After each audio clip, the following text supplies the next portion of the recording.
ladies and gentlemen, and welcome to History 411. I'm your host, Isabel Allen, and today we will be talking about the infamous Ottoman Empire. The empire began in 1300 AD under the rule of Sultan Osman Ghazi, who reigned from 1281 to 1326. In 1326 AD, Bursa was made into the capital of the Ottoman Empire. In 1453 AD, the Byzantine Empire ended and Ottoman culture flourished after they conquered Constantinople. He really focused on foreign conquest and expanding the empire. He consolidated control over Anatolia, fought Christian enemies in Greece and Balkans. He wasn't very violent, but he did what he needed for the good of the empire. Okay, were there any other main rulers that greatly affected the empire? Yes, other significant rulers consisted of Mehmed II, Salman I, Suleiman the Magnificent, and Mehmed VI. Mehmed II laid siege to Constantinople and caused the Byzantine Empire to fall, weakening other empires. Suleiman the Magnificent was known as the lawgiver because he significantly modernized the legal system and expanded the empire to the Balkans, Eastern Mediterranean, and laid siege to Vienna. At our commercial break, we're going to have a little fashion show to see what the rulers really would wear during the time of the Ottoman Empire. We'll be right back.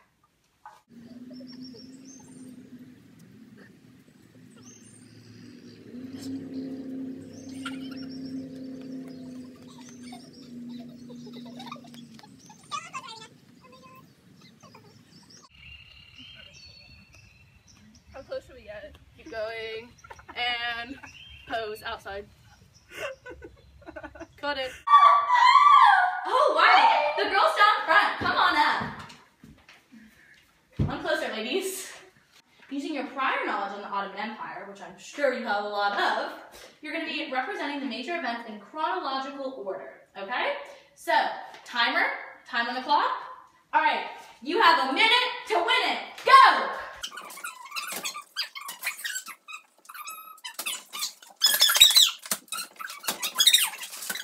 Let's check over your dates and see how you did. First, in 1300, Osman led troops to displace the Seljuk Turks. Because of this, he became the leader of the empire. From 1326 to 1389, his son Murad I rules next. He sets up the system to train ex-slaves into elite soldiers known as janissaries. He dies in the battlefield by defeating the Serbians. In 1326, Osman and his troops lay siege to the city of Bursa in northwest Turkey. When the city falls, Bursa is made into the capital of the Ottoman Empire. Osman dies in 1326. In 1413, Mehmed wins and reunites the empire. At the start of 1453, Mehmed II lays siege to the Byzantine capital of Constantinople in 1453. He uses siege guns and bombards the walls for 8 weeks. Heavy fighting continues, but the Byzantine capital is defeated when Emperor Constantine XI dies in battle. The city is now called Istanbul. From 1453 to 1481, Mehmed II rules for 30 years. During his reign, Istanbul becomes a political, cultural, and economic center. Mosques, bazaars, roads, starting in 1821, Greece revolts against the Ottomans. A special tax is now charged to non-Muslim residents. In 1520, one of the best-known and most powerful leaders of the empire is Suleiman I. They win their independence in 1830.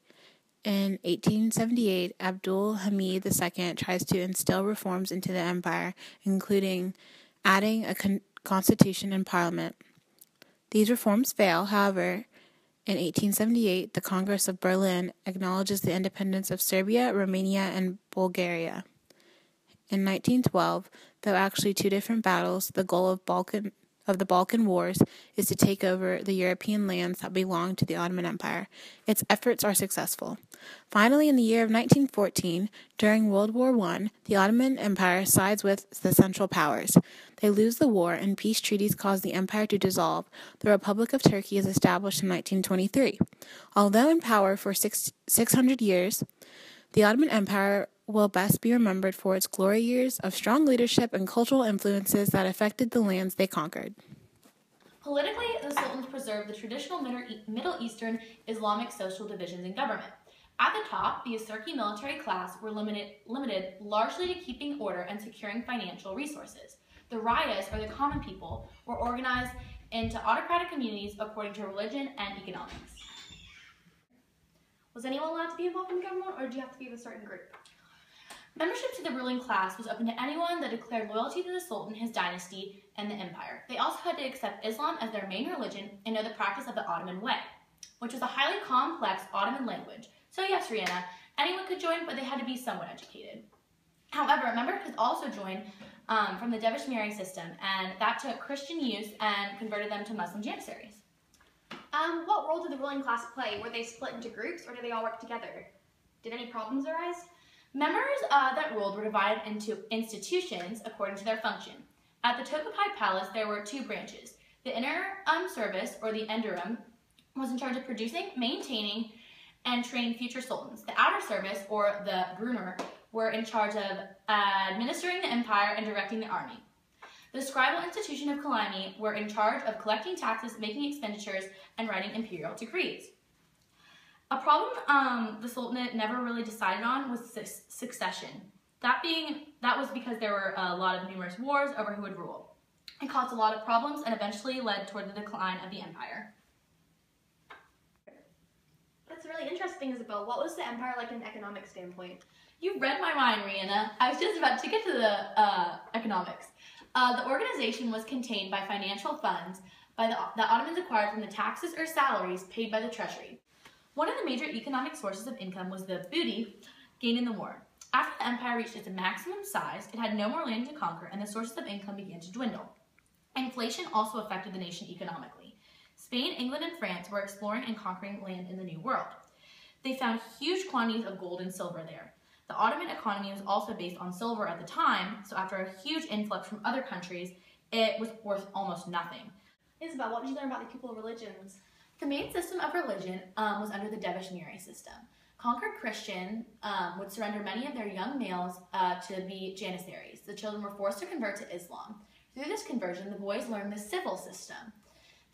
This being said, there were very strict Muslims that seriously followed the religion. Also, unlike the modern secular ideas regarding the separation of government and religion, the Ottomans felt that it should play a vital role in the everyday life of people. Was the entire population Muslim, or was there a minority group as well? The minority group was mainly made up of Orthodox Christians, Jews, and Catholics. They were part of the millet system, which allowed them to have their own rules, elect their own leaders, and enforce their own laws. They were all due to the fact that non-Muslims were not forced to abide by the laws. As we know, the Ottoman Empire officially began around 1300 and controlled much of the Balkan area. The Ottomans controlled and conquered such large areas that they inherited some of the prior traditions, art, and institutions of cultures from the regions they conquered, and they added new dimensions to them. The two main forms of Ottoman written literature were poetry and prose. Poetry was by far the most popular of the two up until the 19th century. What about their architecture? Well, the Ottomans had a vast number of styles of architecture. After their capture of Constantinople in 1453, many of the Byzantine-style architecture was blended into their society. Prior to that, the Greek, Persian, and Islamic styles were all very prevalent. The Tulip period was a brief period of time at the start of the 18th century when Western European styles were popular in the Ottoman Empire. The Ottomans created an art form called Ottoman miniature or Turkish miniature, which became very popular during Selim III's reign. The Ottomans were also very passionate about carpets. Carpet weaving was a popular hobby during this time because many believed that carpets had an immense importance both as decorative furnishings, rich in religious and other symbolism, and as a practical consideration. The Ottomans used lots of mosaic and intricate patterns in their carpets and tapestry.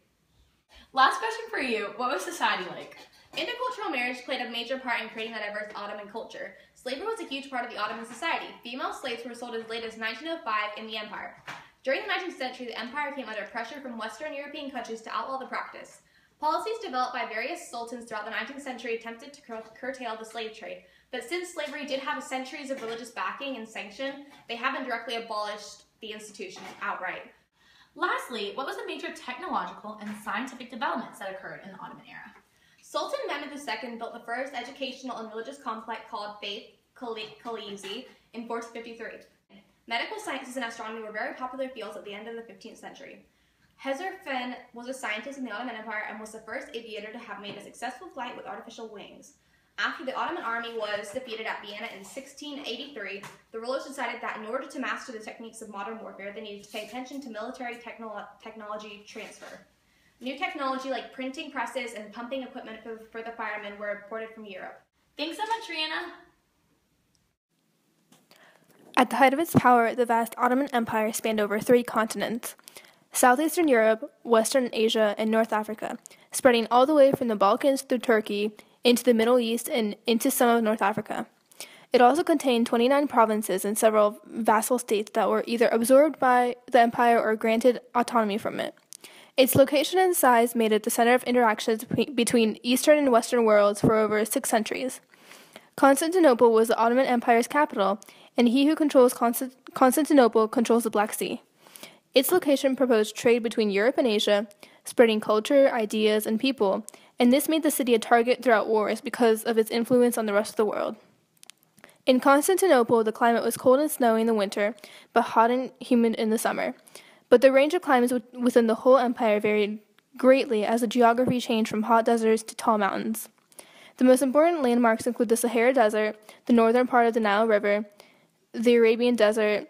The Black, Red, Dead, and Mediterranean seas were also influential, providing transportation resources. Most major cities were flocked around water, and these areas had Mediterranean climates. Thank you for joining us tonight on History 4 in 1 as we learned about the Ottomans.